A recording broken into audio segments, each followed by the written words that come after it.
Сьогодні в Києві очікують візит високого представника Європейського Союзу з питань, власне, безпеки і міжнародної політики Жозепа Борреля. Вчора головний дипломат Європейського Союзу, як Борреля називають, був із візитом у Польщі, у Варшаві, там зробив низку важливих заяв. Зараз про це поговоримо. Ну а сьогодні вже, от бачимо, здається, от перше фото з'явилося, так вивозять, наче приїхав, підказують мені, власне, в прямому ефірі, тому що до останньої секунди не було підтверджень того, що Боррель перебуває у Києві, але, як правило, перші фото у нас з'являються саме із Київського вокзалу на тлі вагонів української залізниці, спеціального потяга, який доставляє ВІП-персон до столиці України. Ну і дійсно, сьогодні зранку всі чекали на візит Жозепа Борреля до Києва, і ось він відбувається. Відбувається, фактично прибув до столиці України високий представник Європейського Союзу з питань зовнішньої політики і політики безпеки. Буде обговорювати українська урядова делегація, очевидно, і зустріч з президентом Зеленським планується у Борреля. Питання саме безпекові, саме обороноздатність України і постачання боєприпасів українській армії з боку країн Європейського Союзу. Я нагадаю, що саме Жозепу Боррелю належить ідея про 1 мільйон снарядів, боєприпасів, які Європейський Союз має виготовити, роздобути, аби підтримати Україну у скрутні якраз часи. І, власне, поки що Європейський Союз не дотримується цих темпів виробництва снарядів, боєприпасів. Йде мова про те, що до кінця цього року, ймовірно, так реалістично 600 тисяч виготовити саме снарядів, боєприпасів, що трохи замало, ну, але все ж таки бачимо, що нарощує виробництво не одна країна Європейського Союзу, темпи зростають і далі буде більше.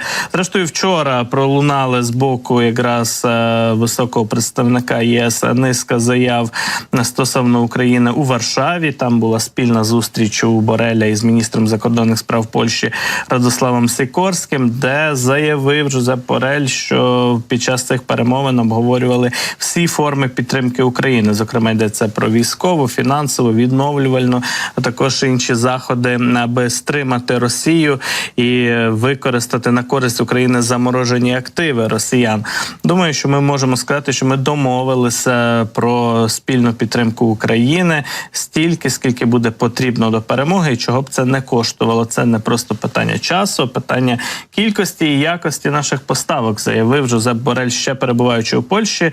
Зараз же чекаємо вже, власне, нових результатів і заяв за підсумками зустрічі з українським політичним керівництвом. А також високий представник Європейського Союзу наголошує, що для України потрібно робити більше і швидше, адже Україна має перемогти у цій війні. Така риторика, звичайно, вітається з боку українського суспільства.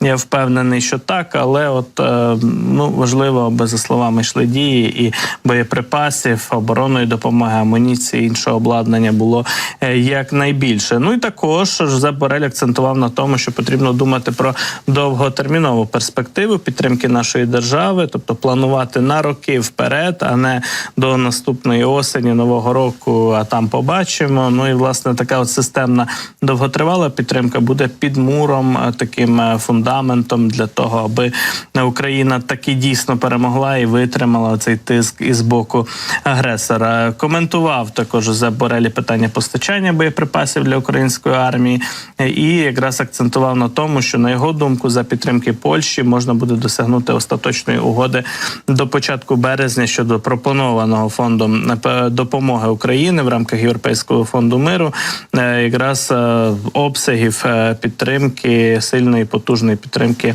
України з боку всіх європейських країн, в тому числі і Польщі. Якщо ми спільно схвалимо цей фонд, це забезпечить більшу передбачуваність, керованість, стійкість подальшої підтримки України, яку буде спільно фінансувати Європейський Союз, додав, власне кажучи, Жозеп Боррель. Тож будемо сьогодні стежити за цим візитом, за його підсумками. Ну і важливо дійсно, аби ця програма передачі Україні боєприпасів з Європейського Союзу діяла, працювала. Якраз фактично батьком цієї ідеї, цієї програми називають саме головного дипломата ЄС Жозепа Борреля, який сьогодні перебуває в Києві із офіційним візитом.